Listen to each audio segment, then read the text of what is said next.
New arrivals this week. Yes. How about the 1965 Pontiac Le Mans Convertible, Mayfair Maze, over white and black. Yes. Jim Taylor built 455. Jim Taylor's the engine guy on Pontiacs, kind of like Keith Black and the Hemi cars that Don Prudhomme was talking about. Pontiac high-performance feature car, PHS documentation, which shows what the car was born or built with. Tremec 5-speed manual, Eaton 12-bolt axle, and Willwood, as we were talking about earlier, disc brakes. So it checks all those little boxes of the stuff that you want to put in these Resto Mod customs, if you will. Really nice car. Next, but not the least, 1964 Chevrolet Malibu SS hardtop, silver blue over blue, rebuilt 327. 327 is a great engine in these cars. It's really one of the perfect engines for a perfect size car. A lot of times you put the 327 to be in a bigger car and it may not have enough power. With these, it seemed to be the right fit. And it's got a Muncie M20 manual. It's the true Malibu SS, 10-bolt, 355 gear axle. Very clean car. And next is the 1980 Mazda RX-7 Coupe. I love this car. It's stardust blue metallic over dark blue. Well preserved, 1146 cc rotary engine, 5-speed manual.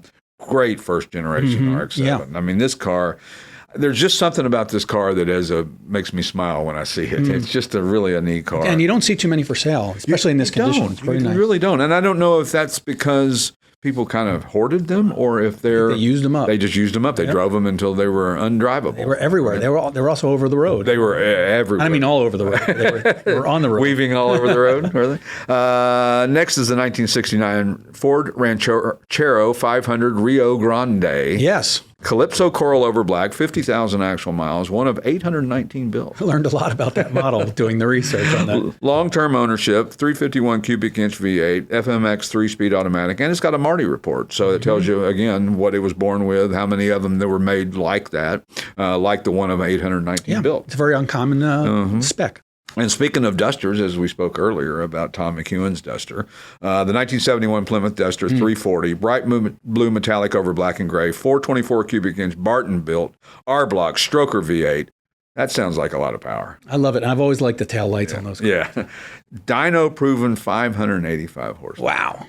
That's plenty. Of course, he's got a Demon 170. That he drives around? That he drives. Is that what he said his daily drive? Well, his pickup truck. His pickup truck is really... He's got a Demon. But he's got a Demon. Sure. I mean, I guess if you're a drag racer, you got to have something. Got to have something like that. It's going to thrill you. You can have a Tercel. Right, exactly. Do they make Tercels? Not that there's anything wrong with Tercels.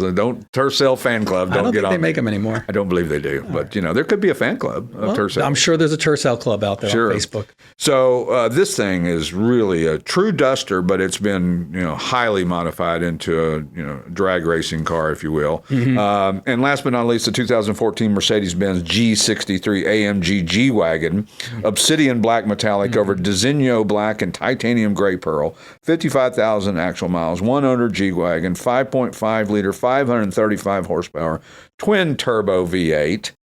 7G Tronic automatic. Yeah. What's a Tronic? I don't know. Luxurious and capable, and garage kept. There's one owner, actually. This thing these things are really beast-like. And if you want to be with the in crowd, that's the thing to have. The G-Wagon is the one to have. You pull up at the country club, and by golly, you're going to fit right in.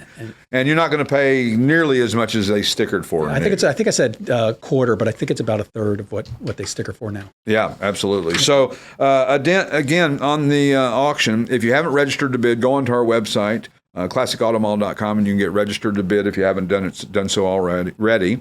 Complimentary breakfast we're going to be serving for bidders and consigners from 9 a.m. to 10:30 a.m. Gluten-free?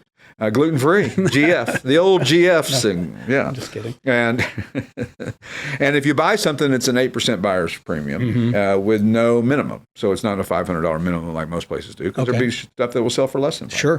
Great. And there'll be 62 vehicles from a single collection, and we're really looking forward to it. Again, there's about 20 that are titled. Yeah, that are titled. So out of about 83 we have. 85? 85, and 20 of them are titled. 20 of them have titles. So, and again, if you have any questions about that, just reach out to me either by phone or email or whatever your preference is. Including the new editions that just went up this week, which are really worth looking at. Absolutely. It's got a 56 Lincoln Mark II and a 57 Ford Fairlane that's really, really in nice condition. Yeah. And one of our consigners has decided it's just time for him to go.